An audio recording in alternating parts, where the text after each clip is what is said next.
Hindi, mama. Okay, yan na. Ganun ako. Okay. Medyo uumpisahan naman may linisin ito. Ito ang aming second floor. Ito pababa ako. Ito yung washing. Na-save pa rin ni Bobot at least yung ref na lumutang-lutang. Pero dito as if grabe talaga. Yan na. Ganyan na siya kadilim. Kita niyo yan? Yan, nagbaliktar. Ayun yung aming kortina na inabot din hanggang doon sa dulo nun. Tapos ayan ang ibang gamit. As if madilim talaga. Hindi pwedeng magbukas ng ilaw. Kita niyo yan, bumaliktad lahat. Ayun naman ang mahal na mahal ni Bobot na bike. Nakatampas sa sofa. Pero survivor daw yung bike na yan. Galing yan kay Noel. So, labs na labs niya yan, no? Tapos, ayun ang aking collections na tinumba rin ng baha. Oh my gosh. Ayan na po siya. Siwana. Ayun, inabot. Ayun ang bubong. Inabot hanggang doon yun ng second floor. Kita niyo yung aming pinto. Ayun. At kung gaano kadumi yung putik. Yeah. Grabe. As if grabe talaga.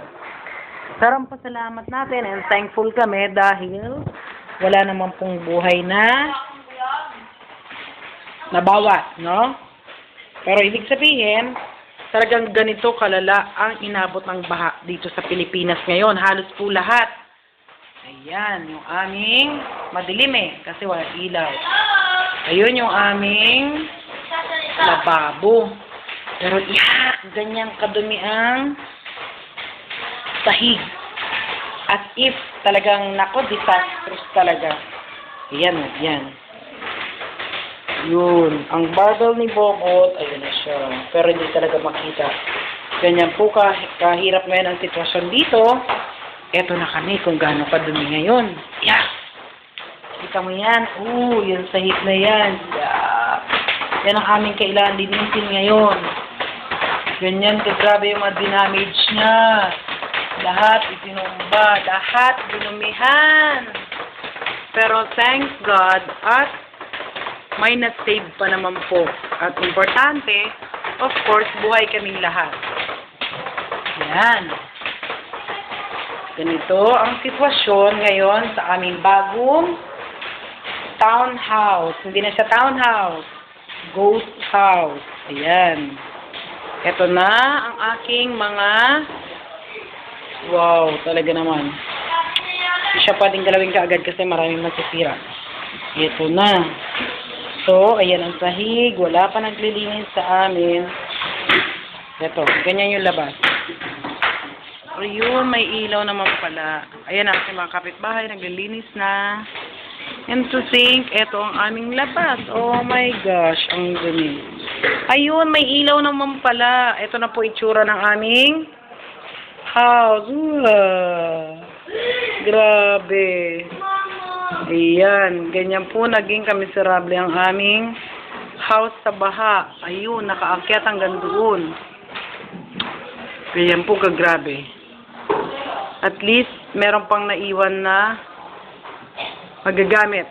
Okay? Kaya lang, super dumi. Super duper. Ayan ang sahig. So, mamaya, talagang linis to the max. Buti na lang may anayon, no?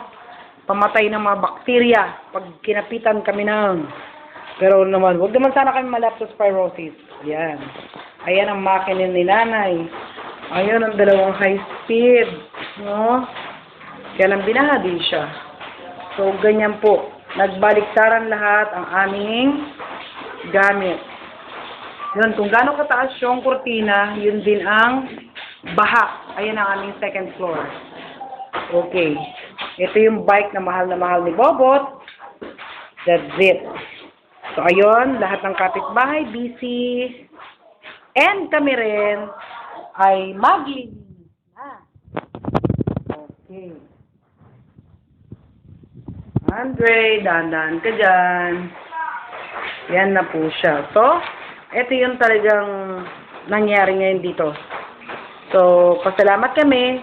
Hindi katulad ng iba, talaga naman pong hindi na sila nakalabas ng bahay. Ito ang aming kusina hanggang doon, inabot. Ayan. So, ganun siya. Kung dati pinakikintab dun sa sahig, ngayon as if. My gosh. Putik-putik po talaga. Okay, Andre? Smile. Sa gitna ng baha, you need to smile. Okay.